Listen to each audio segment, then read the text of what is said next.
I said, my sister's name is Joanne. Well, are you Julie?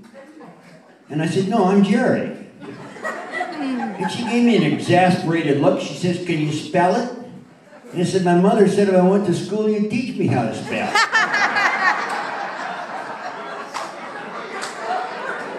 Anyway, I got through that first year, and it was toward the end of the second grade that Mrs. McGregor said, the first one that gets these answers to the questions I'm going to write on the board and brings them up to me is going to have a treat.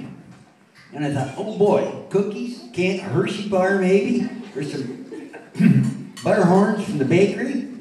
So I really applied myself. I got up there and I got the first paper in and I got them all right. Toward the end, about 15 minutes left to go in the class, she called me up and she gave me this gigantic box with erasers in it.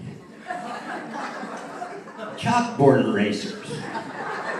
She said, if you'll go down in the basement by the boys' bathroom, there's a door there. And there's a light switch on the right. Do you know your right from your left? And I said, I think so. She said, well, go down, there's a machine there, there's a switch on it, and you'll vacuum all the dust out of the erasers. Won't that be fun? And I didn't know what to say. I thought, where's the cookies? Anyway, I go down there, and it's dark, and it's damp, and it's smelly. And I find the switch, and I turn it on, and here's this contraption with a big bag on it, and a grid on it. You were supposed to take the eraser and run it over like this. And then when you got two of them done, you clamped them together until you shook a little more dust out of them, and you put them back on this thing again until they were all clean. I just got started, and it was being difficult to see across the room. But I kept at it, and it wasn't long before I looked the opposite of Al Jolson when he was singing Mammy.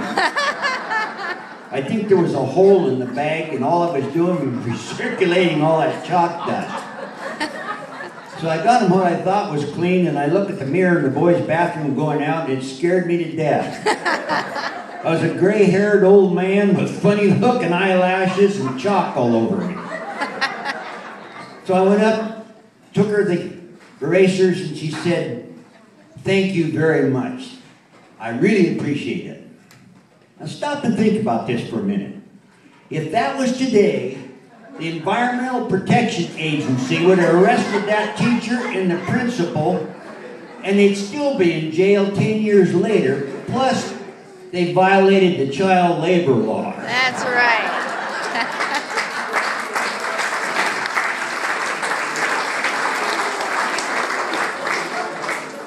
There's a few of my classmates in this room today, and they'll remember Mrs. Frost, our third grade teacher.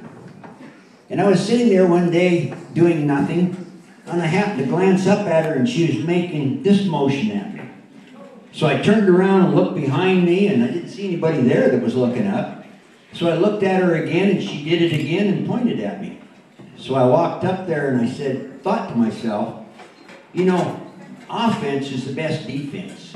So when I got close, I said, it wasn't me, Harold Sophie did it. She said, no, if you're not in trouble, I want you to do a favor for me. Will you do it? And I said, sure. What do you want me to do? I want you to go up to the Bank of Sequim and cash my check for me. Now, I don't think teachers were paid very much in those days. And school got out after 3 o'clock and the bank closed at 3. So I said, sure, I'll go up there. So she gave me a note and an envelope, and I put it in my pocket, and I ran up to the bank.